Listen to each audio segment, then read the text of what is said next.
Welcome back to the DDT Football Podcast. We talk all NFL, little cottage. We got Dio in the bill. We got a special guest.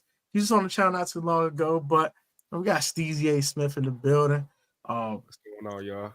Got Big Dog Steezy. We're gonna talk some football tonight, man. But yeah, man. Shout out to Steezy for hopping on the PSN Commanders Network not too long ago for the Washington Commanders and Seattle Seahawks preview. That was pretty dope to have my bro on. And now we got Dio, got Steezy on this, man. So I'm gonna let Dio take the floor, ask you some questions about your Seattle Seahawks, and we'll get to our actual show structure. So, All right, Dio so, can have the floor now. all right. So I got a couple questions. First of all, when it comes to Seattle Seahawks, the only question I always have about the Seahawks, I'm not concerned about Kenneth Walker, the offensive line, the defense. Even though I really don't trust the defense like that. When the chips are down, when it matters the most, can see the Seahawks faithful and everybody in that organization, can y'all really trust Geno Smith when it matters the most? Because I'm very skeptical of Geno. I'm like, because last year he won comeback player of the year. It was cool. It was a great story and whatnot, but teams got film on him now. And I saw what he did in last week against the Ravens. He was terrible with a capital T. So do y'all really trust Geno when it matters the most? Man, that's a great question, Dio. I think and we kind of talked about this a little bit with Tone and I on the show not too long ago. So as far as winning the Super Bowl, I'm gonna be real, no. But as far as taking this team back to the playoffs, I think that's more than feasible. And when you look at Geno Smith's struggles this season, I mean, last week, for example, against the Ravens, he had the same number of balls batted as the Seahawks did points. 3 points and 3 balls batted at the line of scrimmage, not to include the fact that he had 2 turnovers, 1 fumble loss. He took 4 sacks. He just looked rattled in the pocket. He was holding on to the ball for a little too long. He just didn't look confident. And so what I told Tone was I'd wait to reserve judgment until the offensive line gets a little more healthy. Just because last year, I don't think y'all forgot this, but he was the best quarterback as far as throwing the deep ball. But the offensive line was healthy for the majority of the year. This year, Abe Lucas, the right tackle, hasn't played since week 1. And then there's been a bunch of injuries at the guard positions, at the center position. Charles Cross missed a couple of weeks. And that's no excuse, just because every team does go through injuries. Geno Smith's offensive line is not the only offensive line in the NFL that's injured. But I think for a guy like Geno Smith to be as successful as can be, everything has to be perfect. And that has to be play calling. That has to be scheme, personnel, coaching decisions, offensive line, the defense. I think a lot of the pieces are in place for him to succeed, but the offensive line. Play calling has gotten stale. Play calling has gotten boring. It's gotten real predictable. So I think that Seattle definitely has to step it up in that regard. Again, to answer your question, as far as winning a Super Bowl, nah. But as far as going back to the playoffs and righting the ship, getting this offense back on track, I do think that we should wait to reserve judgment till the offensive line gets healthier. And then from there, if he's still doing what he's doing, then it's like, it's probably time to draft a quarterback, or, if a team is looking to potentially trade for a veteran like a Geno to be a stopgap, then maybe that happens. But I am confident that he's able to bounce back and kind of get this offense back on track within the next couple of weeks. Yeah, because I was watching Geno over the past couple of weeks. He does not look comfortable. He don't look comfortable in the pocket. He struggled against Cleveland until the fourth quarter. He struggled against the Ravens. And I just watching Geno this entire year. He only had one good game this year, and that was against Detroit in week 2. And to me, I think everybody knows the book on Geno. Like, if you can get pressure on him, he's not the same quarterback. I mean, I'd have to agree. And again, I mean, that has to fall on the injuries of the offense line. But at the same time, he also got to be better, just because even last year under pressure, the statistics looked a lot different than what we did end up seeing, as far as just like his passing yards, touchdowns, and whatnot. Quarterback rating, QBR, that was all top 10, top 5 in the league. And so just on the surface, yeah, the stats look good. But even last year, when you look at how he performed under pressure, it wasn't that good. And so, like you said, Dial, a lot of these teams, they're looking at that and, we're blitzing more. We're attacking, different things against Seattle offensively just because they know what he can and can't do. But I just want to see Abe Lucas healthy, though, before I can really, make real judgments and whatnot. Because I think he's definitely going to help. He's a critical piece to the offensive line. He's the second best offensive lineman for Seattle. So, yeah, he definitely has to clean that up, though. And I think against the Commanders, the pass rush in DC, especially after having, traded Chase Young and Montez Sweat, it wasn't even that good to begin with. And so if he can't perform this week against a four-man front or against any sort of pressure, then I'll be concerned. But until that happens, I'm still confident he can bounce back. Okay, now about your defense. The defense, I'm kind of like I'm skeptical about the defense as well. Because, you guys are playing Jamal Adams along with Julian Love and Quandre Diggs. The 3 safety look. And the 3 safety look to me is not your best formation package because you're trying to put everybody on the field at the same time. But my question is when I know you got Spoon and Woolen. Those are your 2 corners. The question is, since your best rusher is Mafe, am I right? Mm-hmm. Okay.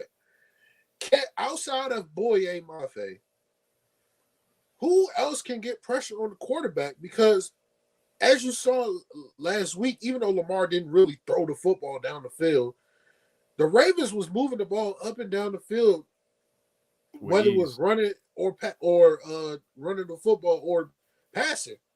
So outside of Mafe, Bobby Wagner, and Jordan Brooks, who else on the defense do you need to step up on the front 7?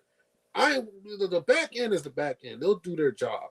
But the front, like the front 7, who else needs to step up to help out Brooks, Mafe, and Bobby Wagner? Bobby's still Bobby. Right. One of the best blitzing linebackers in the league, if not just one of the best overall linebackers still in the game today for Bobby Wagner. So hats off to him. I think to answer your question, though, bro, that was Uchenna Nwosu before he did suffer that torn pectoral. Obviously, he's out for the season. But he was Seattle's best pass rusher before Boye Mafe. So him not being there, that's obviously hurt Seattle's pass rushing production. But Seattle's still a top 10 team as far as getting after the quarterback. And like I told Tone earlier, there's just a lot of quality. There's a lot of quantity as well. You look at a guy like Jaron Reed. He's having a career year as far as getting after the quarterback on the interior. Like, he's a nose tackle for this football team. He's getting pressure up the middle. Draymond Jones, who Seattle signed from Denver last year, he's also great at getting pressure, whether that's anywhere on the defensive line, really. So he's a guy to kind of look out for. Darrell Taylor, he's more of a pure pass rusher than he is a pure DN/outside linebacker just because he's not all that great against the run. But in obvious passing situations, he's a threat that can get after the quarterback. Jamal Adams, I know he's not necessarily a front 7 player, and he hasn't been deployed in blitzes and whatnot, but we all know what he's capable of as far as getting after the quarterback. And so I think Seattle will incorporate him further down the line, perhaps come playoff time. And so I think he could potentially be an X factor in that regard. You already said his name, Boye Mafe, top 3, top 5 in the NFL in pass rush win rate. He's up there with some of the elites. He's always going to be a threat. You look at a Leonard Williams, who Seattle just traded for. His sack numbers, they're not always going to be there. But as far as getting pressure, as far as disrupting the quarterback, I mean, he's always going to be there. I don't know how many snaps he played last week, but the more time that he spends in Seattle, the more he gets acclimated to that defense, he's definitely going to be a guy to pay attention to. And so there's definitely some dogs out here in Seattle. There's a reason why this team is top 10 in the NFL in sacks. It's not just one guy aside from Boye Mafe that's getting everything. It's everybody doing a little bit of everything. And so there's some guys to look out for, but those are some of the guys I'm definitely looking at. Okay, so Washington, the Commanders, they don't really run the football. Like I'll be brutally honest. We have not run over 100 yards in a game since week 2. But last week was really eye-opening. Watch the Ravens run the ball up and down, right down your throats. So, is that a concern going towards the rest of the season outside of this game? Because the Seahawks last year, you guys really struggled against the run. Horrible. And so this year, you guys was better until last week. We damn near gave up over 300 yards rushing. Is that a concern going forward outside of this game? Because the Commanders, we don't run the football. Right. Before I answer that, I do just want to add some context. Going into that game against the Baltimore Ravens, Seattle was very stingy against the run. Top 10 as far as least amount of rushing yards per game allowed. Top 5 as far as least amount of rushing yards per carry allowed. Obviously, those numbers have kind of gotten worse because of what happened against Baltimore. But I think that's more so an aberration. That's kind of an anomaly. That's an outlier. As the game kind of wore on, you could tell that Seattle was just tackling up high, just trying to strip the ball as opposed to actually tackling. We saw a lot more arm tackle attempts, and obviously that's not going to work against Baltimore's running backs. They're a very physical football team. Their running backs get physical, Gus Edwards. And so I think with Seattle just kind of getting gassed, I mean, we saw time of possession in favor of Baltimore by almost 30 minutes. Like Baltimore literally had the ball for way more than half the game. And so I think Seattle's defenders, guys just got gassed. Guys started going for the ball as opposed to actually tackling. But to answer your question, I think it's a mild concern just because, and again, I talked about this with Tom earlier, after the Commanders, Seattle has the Rams. But then after that, it's Niners, Cowboys, Niners, Eagles. And all those teams are, probably except the Cowboys, all those teams are elite at running the football. And so especially the Niners and the Eagles. And the Eagles, especially those two. And so I think that it can be a concern just because those teams love to run the ball and they're great at running the ball. It will be a mild concern. But again, like I said, Bo, it was more of an anomaly, more of an outlier. I wouldn't expect that to happen again. All right. DK and Lockett and GSN. Jason. Yeah, Jackson Smith and Jiggle. Yeah, GSN. JSN, my bad. JSN. The Commanders secondary, look, I'll be real. It's bombs. It's trash. It's bombs over Baghdad when it comes to that secondary. So what do you expect the Seahawks receivers to do against the Commanders secondary if Geno has time to throw in the pocket? I expect all these boys to eat.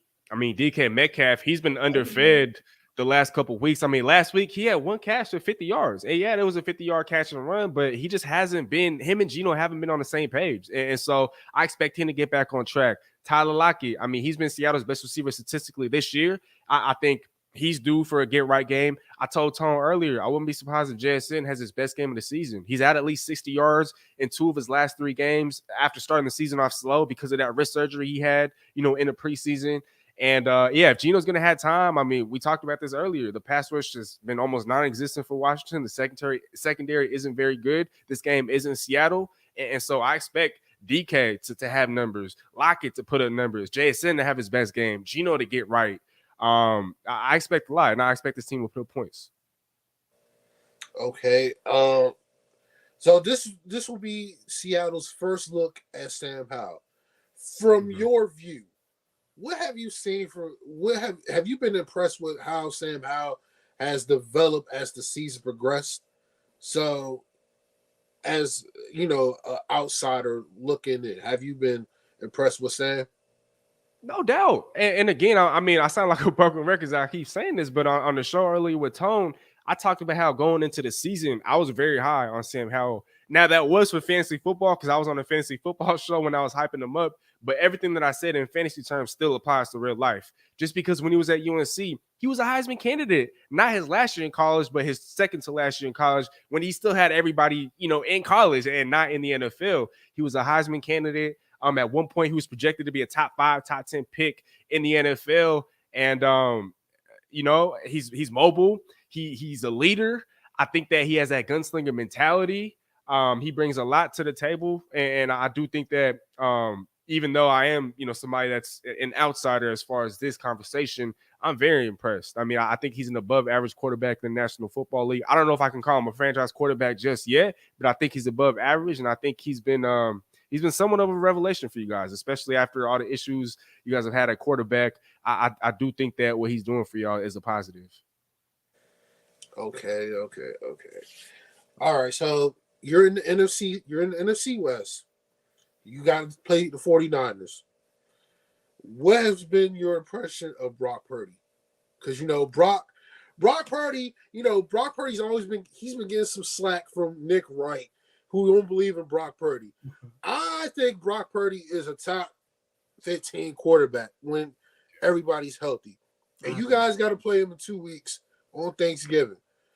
And I'm looking forward to watching you guys play the Niners because, you and the Niners, the Seahawks and Niners, anytime y'all play, it's always bad blood.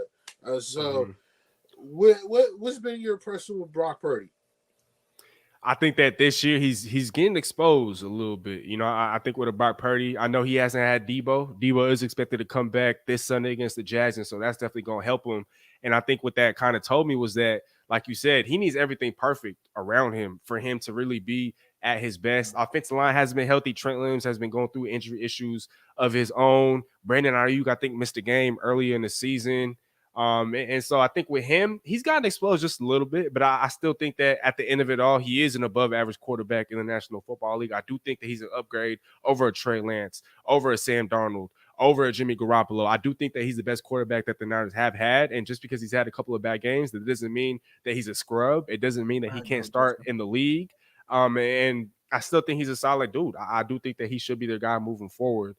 He's just not elite. I don't think he'll ever be like an elite top 5, top 7, top 10 type of guy. Yeah. He's not going to be that, but I think he's going to be just enough for this team to reach the Super Bowl and even win it. I think they can win with him at the helm just because we've seen this team in the Super Bowl with the Jimmy G, who I think is inferior to a Brock Purdy. And so he's not elite, but because of how stacked they are, he can take this team to the bowl. All right. Joe Burrow.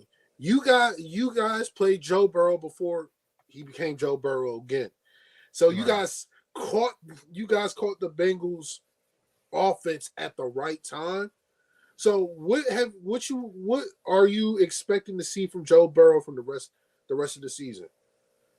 Man, I expect to see the second or third best quarterback in football for the rest of the season. I mean, he's fully healthy now. We see him moving around the pocket, his escapability in the pocket, his mobility. It's always been underrated. Like, people never talked about that when they talked about how great of a quarterback he is. But now that he's fully healthy, that calf issue is behind him. I know T. Higgins is missing this week against the Texans, but he's, for the most part, he has most of his weapons. And so I expect to see a top 3, top 4, top 5 version of him for the rest of the year, just because while they might not win the division, there is going to be a lot of competition for wild card playoff spots in the AFC. And so they can't afford to go on another slump and, lose games that they shouldn't be losing. And so, I expect to see the elite version of him. And man, I wouldn't be surprised if he ends up as a dark horse candidate for MVP. I think that him in the MVP conversation, he has the narrative. He has the narrative. He does have the narrative. Okay. You guys play the Eagles after you guys play the 49ers two times in 3 weeks. Right. And the Cowboys. Or Cowgirls. And the Cowboys as well. No, he said it right. The Cowgirls. He right. Okay. What have you seen from the Eagles so far this year? Because we played the Eagles twice, and I feel as though like it was there was some plays here and there that we should have swept the Eagles. Yeah. It was some plays here and there that the Commanders did not make. We should have swept them. So you guys play the Eagles in December. Pete Carroll, correct me if I'm wrong, Pete Carroll's never lost to the Eagles. Am I correct?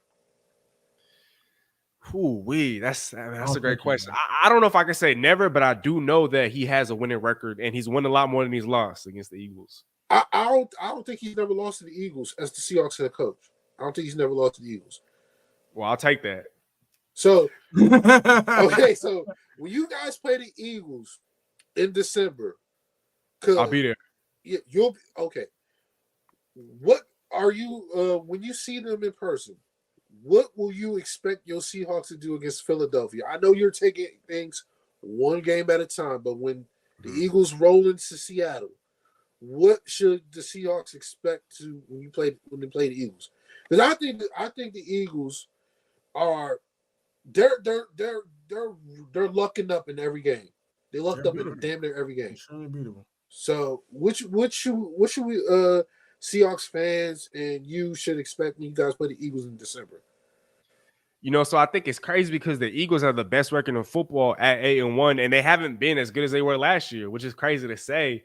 And so with them going on by this week, I do think that they have an opportunity to kind of clean up some of the things that's been plaguing them.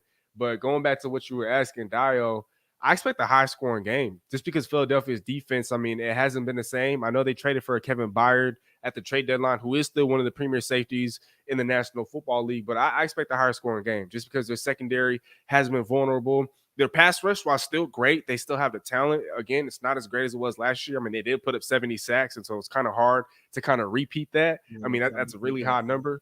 I think a top 5 number of all time. But I think by then, Seattle will get their offense right. Abe Lucas should be back at right tackle, and so I expect a higher scoring game. I expect Jamal or perhaps a Jordan Brooks to kind of spy a Jalen Hurts. And I expect Seattle to get a stop or two on one of those brotherly shoves. I understand Philly is damn near unstoppable, if not just entirely unstoppable when it comes to that brotherly shove. But when you look at that Seattle front seven, there's a lot of dogs. The linebackers, they're not going to let stuff like that slide. And so I expect Seattle to get at least one stop on one of those brotherly shoves, and I expect a high-scoring game. I'm playing the Seahawks beat the Eagles. I'm saying that right now on this show. When by the way, this is the last one on the PSN Commanders Network. So if y'all want to go to the DZ Football Podcast YouTube channel, it's in the description. Yeah. But nonetheless, shameless plug. But yeah, I'm telling you right now, the Eagles will lose to the Seahawks when they play them. Okay, I'm gonna hold you to it. Week 13. I don't care what week it is. It could be week 85. I think it's week 15 because they're losing in week 15. They're losing. I know it's December 17th, so that sounds about right. I think that sounds right, Don. Yeah, that's week 15 because I know the Eagles play the Giants 2 times in the last 3 games. So that's crazy, bro. They can lay up at the end of the season. That's bull crap. But they lose to the Seahawks though. I'm saying that right now. Okay. The Cowboys. I mean the Cowboys, Cowgirls, whatever. Cowgirls, man. You know what time Cowgirls. Same thing. Yeah, same thing. You guys play them after the Thursday after Thanksgiving. Mm-hmm. 2 straight Thursday night games. 2 straight Thursday night games. You know they always give the Cowboys that damn Thursday after Thanksgiving nonsense, whatever. If your offensive line is healthy by then, can they hold up against that Dallas pass rush, especially against Micah? Because the Cowboys pass rush they are elite. They are really elite. It is. And can that Seahawks offensive line hold up against that pass rush? Nah. I don't think so. I don't think so. But I do think that Seattle, they have a lot of different ways to kind of help out that offensive line. Seattle loves to run 13 personnel, 12 personnel, where there's just 2-3 tight ends on the field. I read about that. So that means and while Kenneth Walker got to be like, well, first of all, is he healthy? That's number one. Kenneth Walker.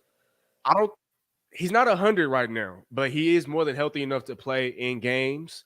But going back to what I was saying earlier, I do think that Seattle, you can't expect Seattle to kind of help out the offensive line by having multiple tight ends, by throwing just quicker passes, more screens, right? Because one of the ways to combat an aggressive pass rush is by getting rid of the football quickly. And I think with the JSN, who's finally starting to get into his rhythm, who's starting to show that chemistry with the Geno Smith. I know Seattle isn't all that great when it comes to throwing screens and generating yards after the catch, but we got to help out this offensive line, especially against that Dallas Cowboys front seven.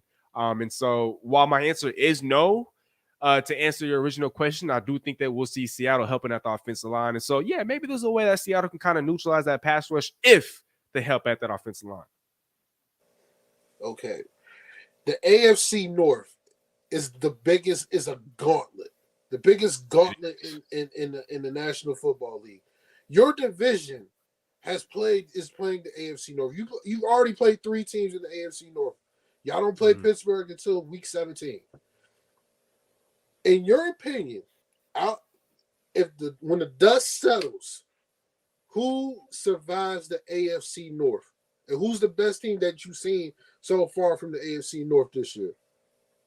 But that's easy. But it's the Ravens. I got the Ravens in the Super Bowl, and even the last couple of years, last couple of years, I've been saying, Baltimore is due for a Super Bowl appearance, but Lamar hasn't been able to stay healthy. Now I also understand that there was the whole contractual drama between him and Baltimore, so I think that's one of the reasons why he did sit out as many games as he did last year. But look, Lamar, one of my favorite players in the league. I love watching Lamar, and so no bias intended, but Baltimore is my pick to represent the AFC in the Super Bowl. I think they have a top 2 defense in the league, and I do still think that Todd Monken and his offense, we haven't seen the best of it yet. And so with the defense playing lights out, the offense as efficient as they are, they're only going to get better as the season comes along. As long as they stay healthy, I think they're going to the Super Bowl.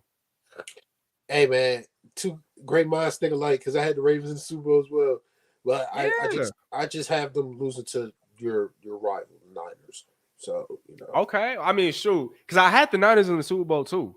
But lately, I don't know. I feel like it's gonna be Philly and Baltimore. It's gonna be battle of the birds. I don't know about Philly, because I feel as though like somebody's gonna catch Philly slipping in the divisional round. So if they get that 1 seed, I'm gonna be surprised. Yeah, if they have that bye, if they have that bye, and if they get caught slipping, they could definitely lose just because they aren't as good as they were last year. So they can be had. All right, okay. Thursday. Let's talk about Thursday Night Football. The game was a snooze fest to me. It was a snooze fest. Game was trash. Why are we talking about it? Okay, let's just. You're right. We gotta talk about it. Bro. Let's just get it out of the way. What's been your impression of Bryce Young? Me personally, I think he's struggled. I don't think he has he don't have the weapons. And last night it was on national television on Amazon where everybody's watching. Mm-hmm. He did not look good against the Bears defense. So what have you seen so far from Bryce Young? Not a lot. I really haven't seen a lot, but I mean, Dial, like you said, does he have a supporting cast? Not really. I mean, defensively, they have talent, but that defense has been injury ravaged all year long. J.C. Horn, their best cornerback, I don't think he's played since like week 2 or week 3. He's been on IR. Brian Burns, their best pass rusher, he was out with a concussion on Thursday Night Football. He isn't having the year that we're all accustomed to seeing from him. They had talent on that defense, but guys are just injured. So defensively, he's not getting a lot of support. Offensive line, below average. Weapons, probably a bottom 5 as far as, his weaponry. Running game, non-existent. The coaching staff, overrated. Frank Reich, overrated. So he literally has no help. But also, on the same token, we've seen quarterbacks before, especially number 1 overall picks, do a lot of heavy lifting. And so even though they haven't had this or that, we've seen flashes, we've seen potential. We're like, okay, this is why he was taken number 1 overall, even though he has nothing. So with a Bryce Young, it is a little concerning because it's like, I can't really hang my hat on nothing. I can't say like, oh, because he hasn't had this, he's still going to be good because of this. Like, I haven't seen that yet. But that's not to say that I'd give up on him. That's not to say that he's going to be a scrub. That's not to say that he's not going to be an above average starter in this league. I just think that once you kind of upgrade that supporting cast, then you can kind of, make a judgment. But until then, it's really hard to say. What I will say, though, definitively, is I don't think he should have been the number 1 overall pick. I think it should have been C.J. Stroud. I completely agree with that. I think Carolina's is a bad football team in general, and it's hard for you to go in there with a really bad roster and actually flourish. Your best receiver is a guy looking for the foul menu that's 800 years old. Got that going.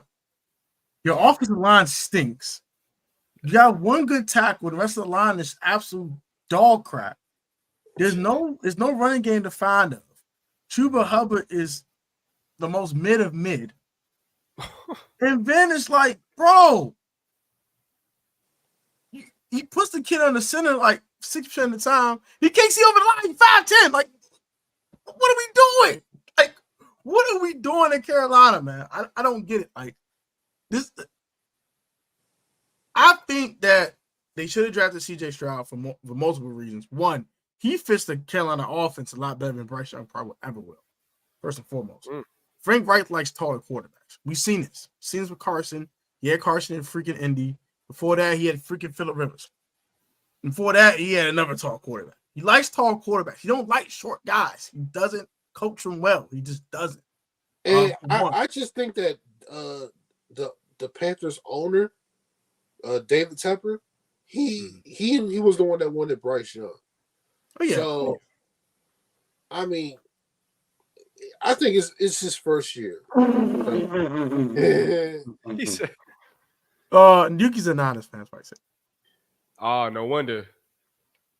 That is true. We gave him more explosive plays. What up, Boston? What's up, y'all? And then this one. And that makes 3 then, because I'm the same height as Bryce Young. So you can go so see about to go play quarterback. Okay, now as far as the Chicago Bears is concerned, I think they did enough to get by. Look, man, they started a rookie, undrafted rookie from a Division II school, and he looked better than Bryce Young yesterday. I'm not even going. He looked better than Bryce Young, but Justin Fields is coming back next week. Yeah, Justin Fields is coming back next week. And the Bears defense is slowly but surely, they're starting to get better. Tez looked hard out there, man. Yeah, he Tez looked hard out there, man. Man, Look at 98 looking all right, man. That's cool. Only time will tell. Yes, because the Bears stink. That's why we want it, because the Bears are trash. That's why we want it. But the Bears defense, the Bears are terrible. Stop. The Bears are terrible, but the Bears defense is getting better. I'll say they got that. pieces. They got pieces. They're getting better. All right. Jackson, Jalen Johnson for that's going to last. But I think Jalen Johnson's leaving. So, yeah, I would. He asked for a trade. He asked for a trade. They couldn't trade him because he asked for it literally on the morning of the deadline. Because they couldn't come to terms on a contract extension. Yeah, he want top corner money, not trying to get him top corner money. So give me the hell out of there. So all right, Steezy. You don't mind picking some games with us, or you got to run? Hey, let's go. All right, bet. Yeah, let's go. Okay, so we gonna pick. We got some college. We're gonna pick 2 college games. I have 4, but I had to cut it down to 2 because USC is or 3 because USC wet the bed against Washington, and they're not in the running no more. So we're not picking them against Oregon. And by the way, Oregon will probably beat the brakes off them anyway. Brakes off for USC, boy. All right, so Michigan is playing at Penn State tomorrow afternoon or tomorrow morning in your time area at 9:00 in the morning. So I think Michigan's going to blow out Penn State. I'm sorry. Drew Allen is trash. I just think that, and plus JJ McCarthy, he looks like a top 10 quarterback. He does. Even though Michigan hasn't really played nobody because they got a cupcake schedule. This is their actual first true test, and plus they play Ohio State in 2 weeks from now. So we'll see how they are. But right now, I just think that Michigan's a better team than Penn State from top to bottom. So I'm going to roll with Michigan. Did y'all hear about what happened with Harbaugh? He's going to be suspended. Yeah. He got suspended for 3 games. Court, they say the court is trying to get an injunction for him to be on the sideline. But I'm going to roll with Michigan, man. I'm going to roll with Michigan. Man, honestly, I'm not even gonna hold you, bro. When it comes to college football, I really just be watching the local games. I mean, I'll tune in and watch the college football playoff, but as far as like these other teams, I'm not as well versed. It's cool. But shoot, I'm gonna go with Michigan too, just because you said. I ain't gonna hold you, bro. I hate this, bro. I hate playing against Penn State, bro. I'm gonna go with Michigan, bro. Okay. Drew Allen is trash. That's the only I'm actually picking. The damn Wolverines. I can't stand these bastards, but Drew Allen sucks. Oh my gosh. All right. Yeah, just give me Michigan, bro. All right, the next one is in your neck is in Seattle. Utah is traveling to Seattle to play the Huskies. Utah is coming off a 55-3 win over Arizona State, but they got embarrassed by Oregon 2 weeks ago.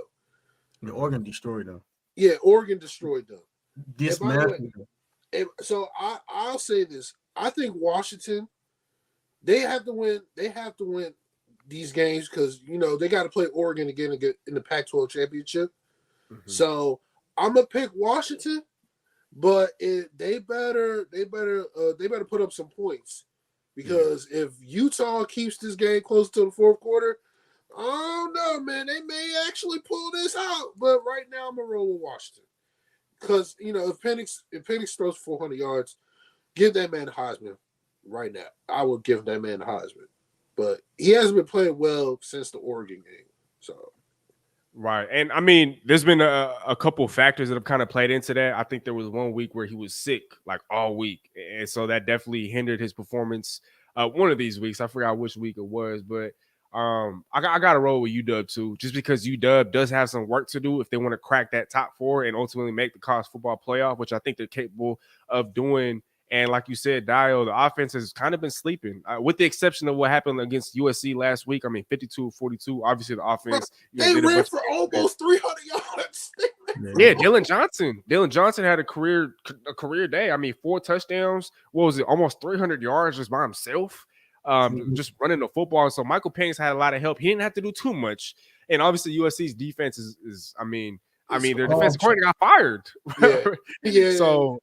I think that definitely spoke volumes as to how bad their defense was. But I think with UW, if they can continue to run the football and then help out on Michael Penix, I mean, this should be a dub. It's not going to be easy, obviously, just because Utah is ranked. And these games are always good. These matchups are always good. But I think ultimately UW does come out on top. I think the offense is, going to get back on track after what we saw last week. Michael Penix is going to continue to push for that Heisman. UW as a whole is going to push for a college football playoff spot. So give me UW here. Man, UW about to spank these boys. Utah about to go in there and get sent back to Utah with a big fat L and a participation trophy. Get them man out of my face. Yeah, give me UW, bro. 400 yards on them boys. 400. All right. The last one, I'm gonna say the University of Georgia is playing Ole Miss. I'll say this. Let me get this one out the way. For everybody who is criticizing Lane Kiffin on how he handled the D tackle with his mental health thing, I thought he handled it well, but he could have done it differently. Mm-hmm. It didn't need to be recorded. I don't need to hear no recording, but at the same time, the D tackle should have, spoken to the coach 2 weeks ago. And so mental health is something you don't play with, but at the same time, if you don't contact your boss within a 2-week time frame, they're going to fire you. You can't go AWOL in a job. That'll make no sense. Then you can't go AWOL on your teammates. So, but outside of that, I'm picking UGA. I just think that this is the time of the year where Georgia plays their best football. And they got to play Tennessee next week at Tennessee. Whoever made this damn schedule that had Georgia play Ole Miss and Tennessee, and then they got to play Alabama in the SEC championship game. Oof. Screw you guys. But at the end of the day, I just think that screw you guys. Yeah, screw you guys. You gotta play Ole Miss, Tennessee, and then Alabama after coming off playing Missouri. So, but I'll pick UGA to win. They will squeak by because Ole Miss Georgia. We on the grind of Georgia all the time, baby. I'm going the best team in college football. What we talking about, man? The future national champion. What we talking about? Is it three-peat like Jordan back in the 90s, man. Let's get it, man. I'm going with Georgia, man. Yeah, honestly, I mean, make that a part of your 3. I don't know about the 3-peat, but they are the number 1 team in the nation for a reason. And there's always, the chance that they get upset potentially, perhaps, but it's not often that this team loses football games, especially in the last couple of years. Like, we just haven't seen that a lot. And so Ole Miss, I mean, they could definitely make it a little tougher than what people expect it to be. But I think ultimately, I mean, Dio, I think you said it perfectly. They're going to squeak by. They're just barely going to get by. I mean, all this team does is win. All they know is win. So win is what they'll do. Even though it would be great if Brock Bowers would come back, even though my man is hurt. Oh, he's out, huh? Yeah, he's still out. I thought he was going to come back. I don't know, man. I hope he comes back because they need him. I need my man. Right. Offense hasn't been the same, but I need my man. They've been putting up points without him, but it's not the same. Okay, let's get to this NFL slate real quick. The teams that's on the bye week are the Dolphins, the Rams, and the two teams that play next Monday night, the Eagles and the Chiefs. We always have this saying, enjoy your bye week. We will not miss your ass. We will not miss you. So we will not miss your ass. Yeah, we won't miss them. All right, so let's start with the 9:30 game between the Indianapolis Colts and the New England Patriots. The Patriots. Go get a point spread. My fault. Pull the point spread. The Patriots are, I believe, they're 1.5 point underdogs. Yeah. So they're 1 underdogs. Yeah, they're 1.5. They're 2 point underdogs. Okay, they're 2 point underdogs. I'm about to say you might let Steezy go first. He got run. So. Yeah, let Steezy go. Go first. Yeah, I think with this game, I mean, with the Patriots, all the receivers are hurt. So right now, Juju Smith, I mean, I play a lot of fantasy as well. So I did pick up some Juju in some of my deepest of leagues. But with all the receivers hurt, I mean, that's just kind of been a theme of what's been going on in New England all year long. Offensive line hasn't been healthy. Defense hasn't been healthy. J.C. Jackson isn't going to travel to Germany for who knows why. I know they listed some reasons, but I don't know what's going on there. I think he needed like some sort of mental break, something like that. But just with the New England Patriots, I mean, they just haven't done anything to inspire any sort of confidence. And I know it's overseas, so there isn't really home field advantage for any of these teams. But when you look at the Colts, I mean, who's going to stop Jonathan Taylor and Zach Moss? Arguably, they've been the best running back duo in all of football this year. And they got receivers. I don't know if Josh Downs is playing, but Michael Pittman has been very solid since Gardner Minshew has been there. The Colts defense has started to pick things up as of late. And again, New England's offense it's been awful. They really have a Ramondre Stevenson, and that's about it. Juju Smith has been a complete disappearing act all year long. Mac Jones is starting to look like he might not have a future in New England. Bill Belichick is probably on his way out. And so I just don't really have any sort of belief or confidence in them. Give me the Colts here. I'm going to roll with the Colts because we saw New England last week. The Commanders saw the New England last week. And they suck. They were not good.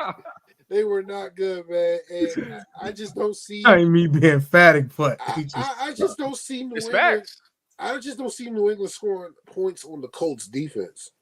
Yeah. And Kenny Moore had 2 pick sixes last week, so I don't think he's going to have 2 pick sixes this week. But he might get 2 picks. Good Mac Jones, terrible. So I'm a roll with the Colts. I will never pick McCorkle Jones to win any games the rest of the season. Okay. Michael McCorkle Jones is trash, and his team is damn. They suck. If he was any good, they should have won last week. But he sucks. So no. They had a chance, but they couldn't do nothing with it. So 4th and 3 had Tyquan Thornton wide open, 10 yards of separation, missed him by 100 yards. He sucks. Like once I saw that throw on 4th and 3, I said this game might be a long day for one McCorkle Jones. And it was a long day for McCorkle Jones. Okay. Next up, this is an intriguing matchup. I'm looking forward to this. C.J. Stroud and the Houston Texans are traveling to Cincinnati to play Joe Burrow and the Cincinnati Bengals. The Bengals are 6.5 point favorites. Steezy.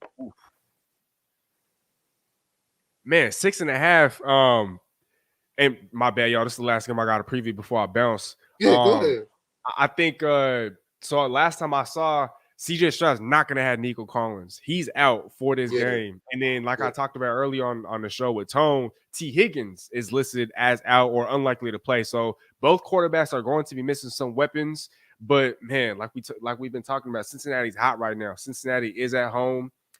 There's been about 20 plus injuries on that Texans injury report. And so I wouldn't be surprised if they have a couple more key players not able to play in this game.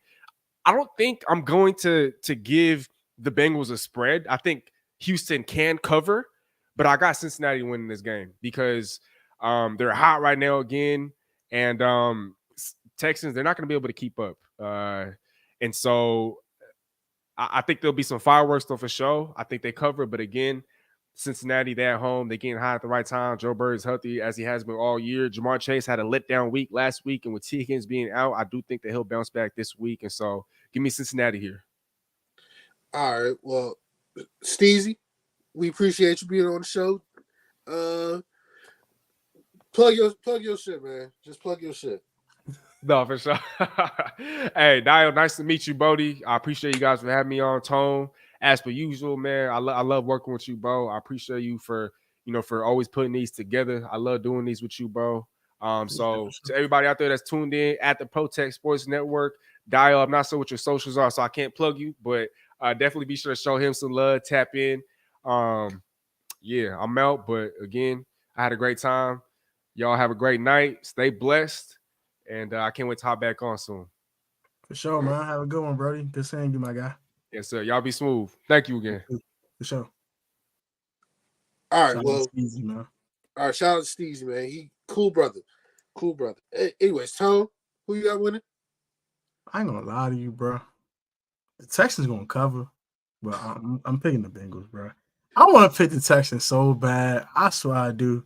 I'm loving what CJ doing, bro. I'm not gonna lie. 14-1 touchdown interception ratio is retarded. It's ridiculous for a rookie. It's bro. It's some Madden. That's some Madden shit, bro. That's some Madden shit, bro. Like that's some Madden shit on rookie, bro. Like that's retarded, bro. One pick, win week 10. One pick. That's crazy. That's crazy. I guarantee you this. He's throwing the second one this week. He's going to throw 2 picks this week. He's going to throw 2 picks. He's going to throw at least one. I don't know about 2. I got the Bengals this week. I got the Bengals. I got the Bengals. Joe Burrow's a better player. Even though T. Higgins is not going to play, I just think that Tyler Jamar Chase, and more importantly, they'll be enough. And Joe Mixon running for bus. Joe Mixon running, but more importantly, I think keep an eye out on Trent Irwin. Irwin got a shot to get some yards this week. Because remember, when Jamar Chase went down last year, who did Joe Chase throw the ball to? Trent Irwin. So Trent Irwin's going to get some play. And plus, Cincinnati got the tight ends involved last week. I mean, god damn, man. They got everybody involved last week. You get a pass. You get a pass. Everybody get a pass. Yeah. But right. I one more thing about this game. I think the lack of an elite weapon is going to be shown for the Texans this week. I think someone's going to take Tank Dell away, and they're going to make all the other dudes beat him for no Nico Collins. Shit. Hey, look, they better take away Dalton Schultz. That's the guy who's going to be telling. I think the linebackers will kind of try to do what they can versus Dalton, but Dalton Schultz still a problem. Dalton's going to get his yards. All right, Green Bay is traveling to Pittsburgh to play the Steelers. The Steelers are, I believe, they're 3-point favorites. Green Bay's going to Pittsburgh. 3.5 point favorites. Yeah, Green Bay's going to Pittsburgh. Yeah, Green Bay don't have a ghost of a fucking chance. I'm picking the Steelers. Look, you know how I feel about Jordan Love. I don't think he's that good. Jordan Love is trash. I'm done. And then you're going up against TJ Watt. TJ Watt. No, man. Give me the Cam Steelers. Hayward in the middle. Got Minka Fitzpatrick at safety. Yeah, it's too much. It's too much. Hey, so you got the Packers beating the Steelers. That's hilarious. Okay. That's crazy work. That is crazy, man. All right, next up. Tennessee is and Will Levis, his mayonnaise with coffee drinking ass. I still can't believe he did that shit. I'm like, why would you drink mayonnaise, bro? No, that is weird, bro. That is weird. Like, who does some that? Weird stuff, bro. That's just weird. Okay. Man, weird as hell. Tennessee is facing Tampa Bay. Tampa Bay is a 1-point favorite. I'm gonna roll with the Bucks. They're at home. I think they gotta bounce back from the loss against Hey, look, Yuki, you are absolutely right. You are absolutely right. My man might be sniffing some stuff. He might need to get drug tested. He may have to get drug tested on that. That's insane. That is insane. You don't put mayonnaise inside of coffee. That's weird. Disgusting, dog. Anyways, I'm gonna roll with Tampa, bro. I just think Tampa's at home. The last time they played a home game, they got embarrassed by Detroit. So no, the last time they had a home game, they lost to the Falcons. So yeah, I'm gonna roll with Tampa Bay. I think Tennessee sucks on the road. So yeah, just give me Tampa Bay.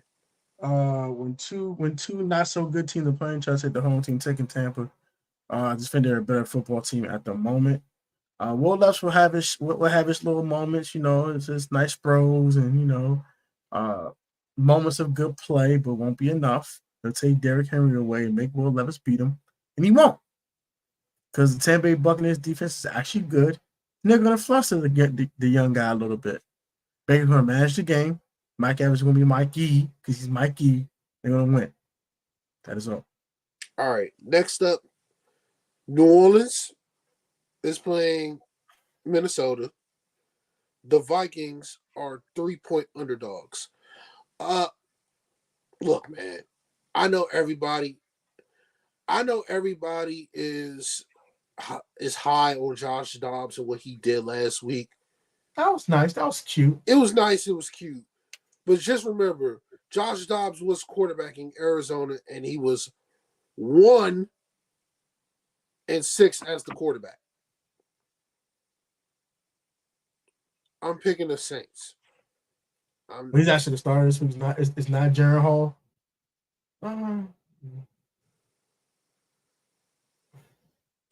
Minnesota's at home? Yes, Minnesota's at home. I'm gonna reluctantly pick the Saints. I don't really trust New Orleans right now at all. I don't trust New Orleans at all either, because I don't trust either one of these teams. Derek Carr's been. This is Kirk playing. I'll definitely pick the Vikings, honestly. It's no Kirk. That's obvious. I'm picking the Saints reluctantly.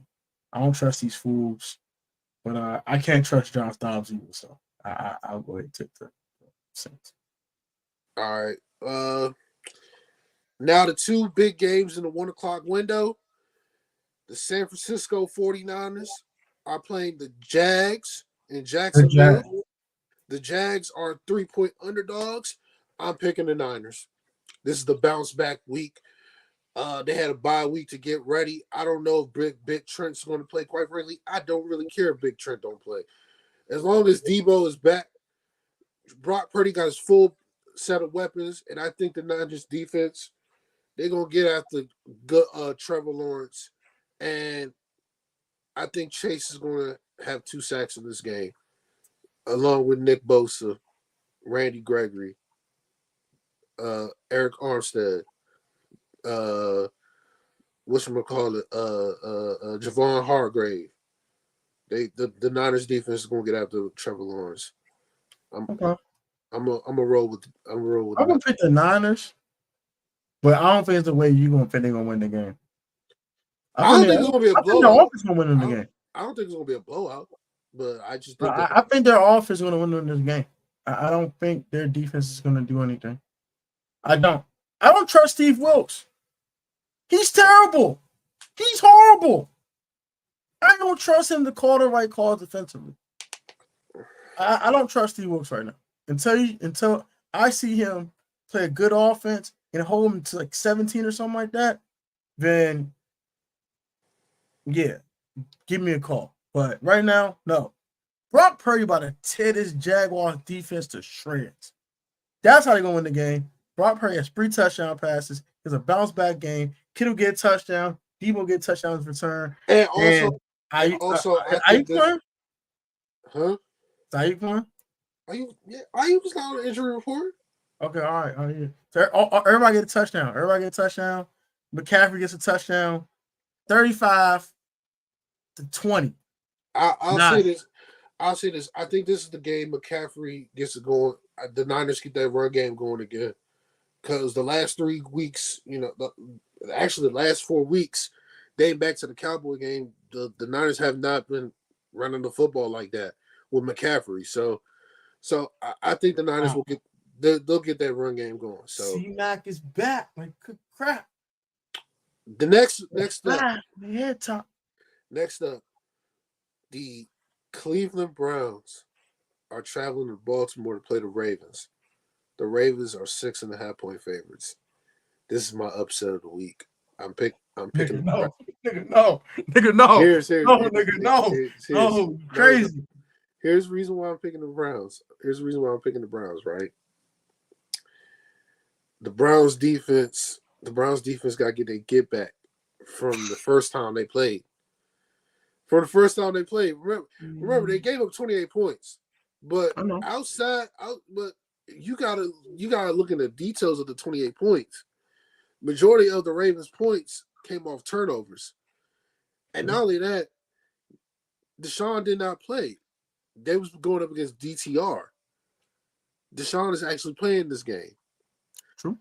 I don't think Amari Cooper is going to have over 100 yards receiving, but I just think that Deshaun's legs is going to be the difference in this game. I don't think they're going to turn the ball over. I just think the Browns defense is going to make things difficult for Lamar to move the ball up and down the field on them. And I just think that Myles Garrett is going to find a way to make a game-changing play in this game. So I'll roll with the Browns as my first upset of the week.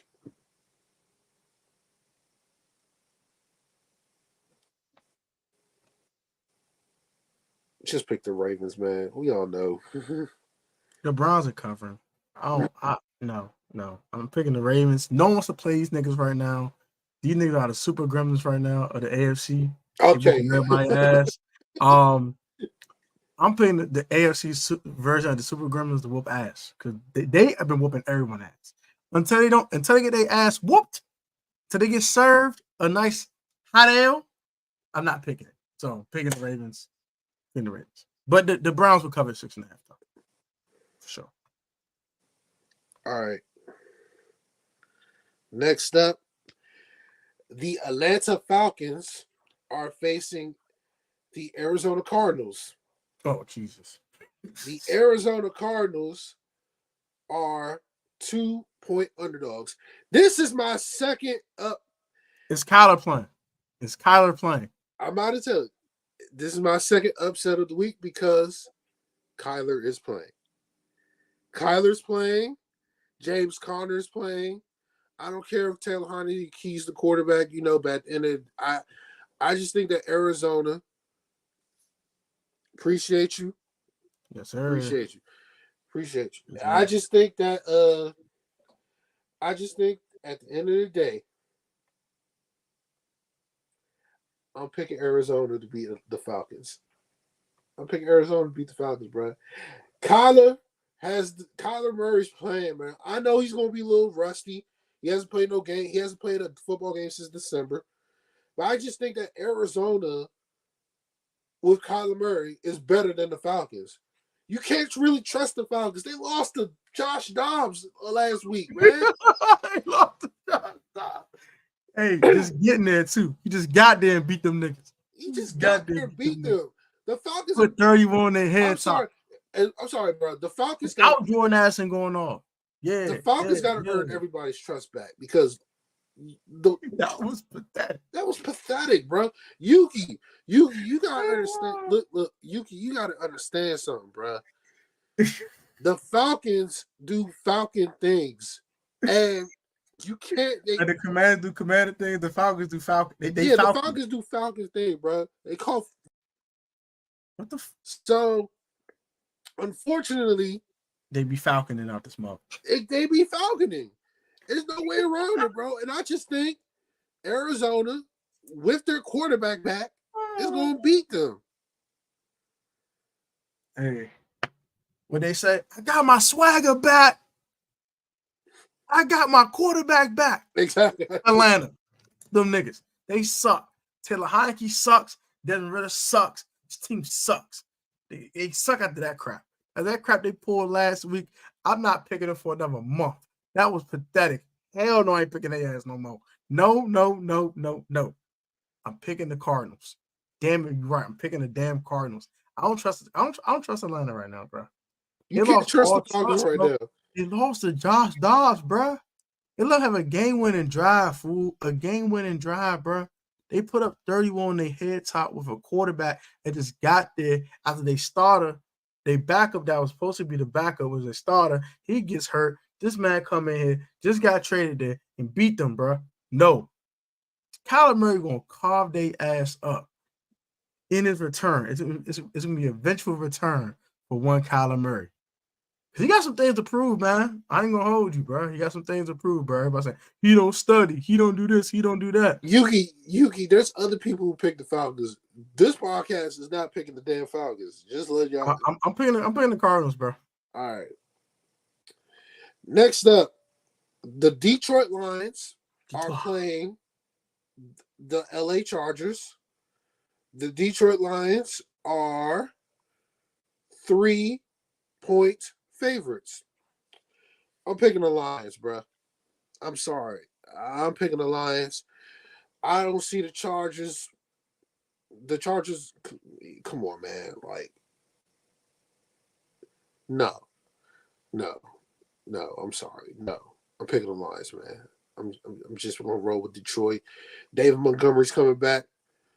I think, David Montgomery's coming back. And plus, him and Jahmyr Gibbs. Back. Hey,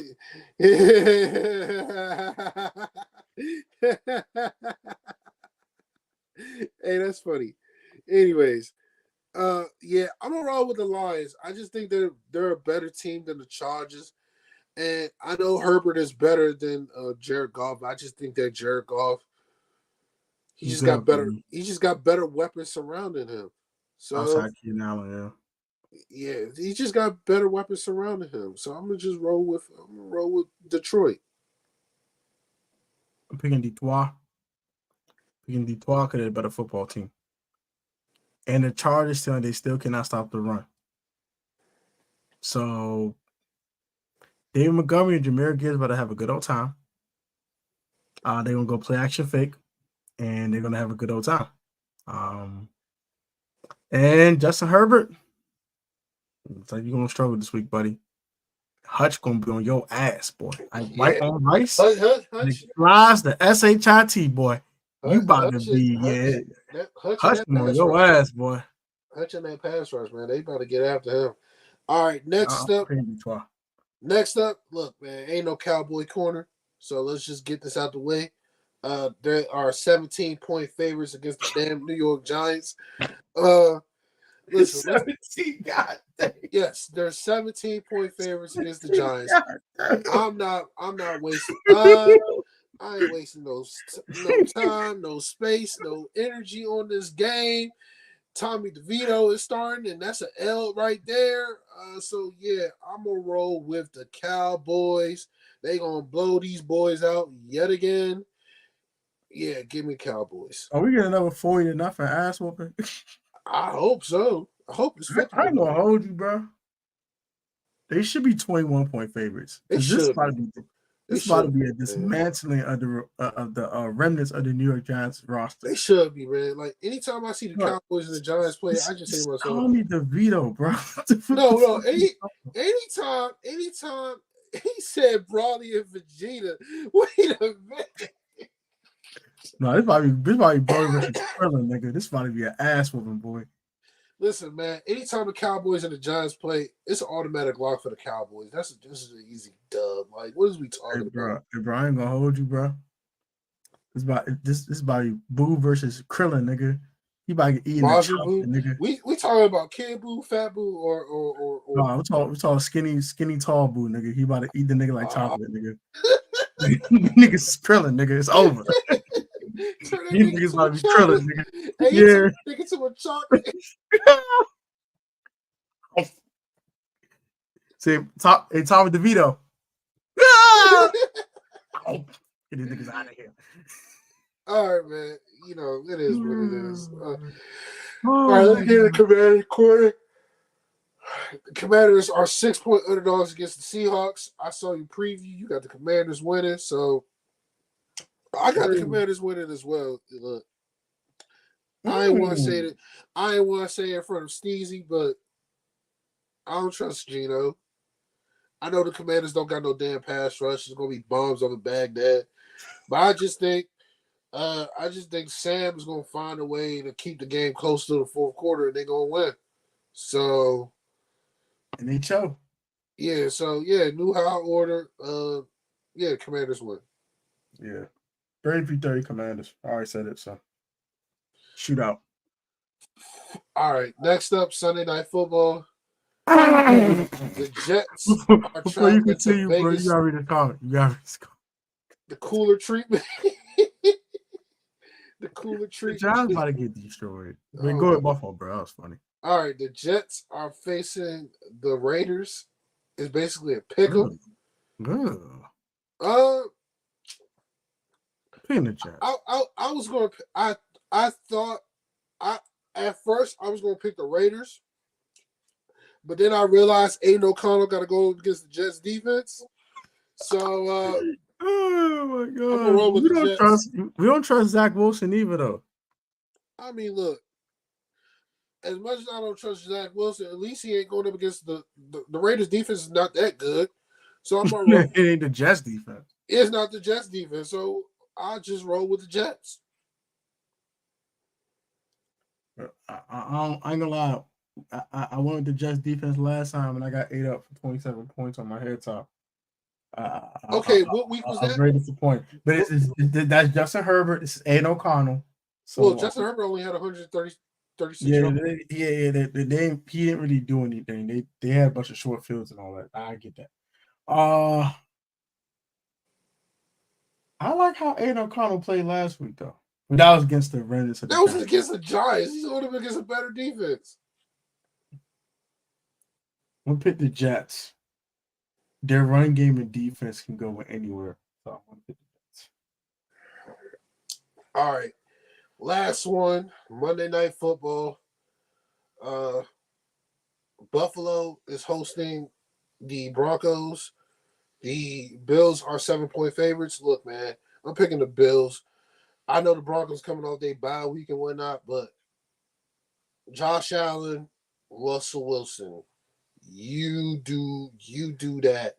You pick Portland Sutton, Stephon Diggs, Dalton Kincaid, whoever's their tight end. Whoever their tight end is. The only thing they have an advantage in is cornerback because of PS2. Like that's it. And that doesn't mean a damn thing. It don't mean anything. So I am going to pick the good old Bills. No one circles the wagons better than the Buffalo Bills, and they're gonna beat the crap out of the fucking Broncos. Spaggy ugly. All right. Here's my 3 ups. I have upsets of the week. My 3 upsets are the Browns, the Cardinals, and the Commanders. And I have the Cardinals and Commanders. And the lock, I mean, come on now. It's the damn Cowboys. Like, what is we They're talking playing about? the remnants of the Giants, the ghosts of the New York Giants. Yeah, it's the Cowboys. All right. Well, I really don't got nothing for fantasy. Y'all know who the hell y'all need to start a sit. So Facts. So just wrap the show. All right, man. This is the DDT Football Podcast, episode 20. Our week 10 preview. Hope you guys enjoyed the video. Like, comment, subscribe to the PSN Commanders Network if you haven't done so. And also, this is the last episode on the PSN Commanders Network. So must subscribe to the DDT Football Podcast YouTube channel for all other future episodes. So please subscribe to the DDT Football Podcast YouTube channel.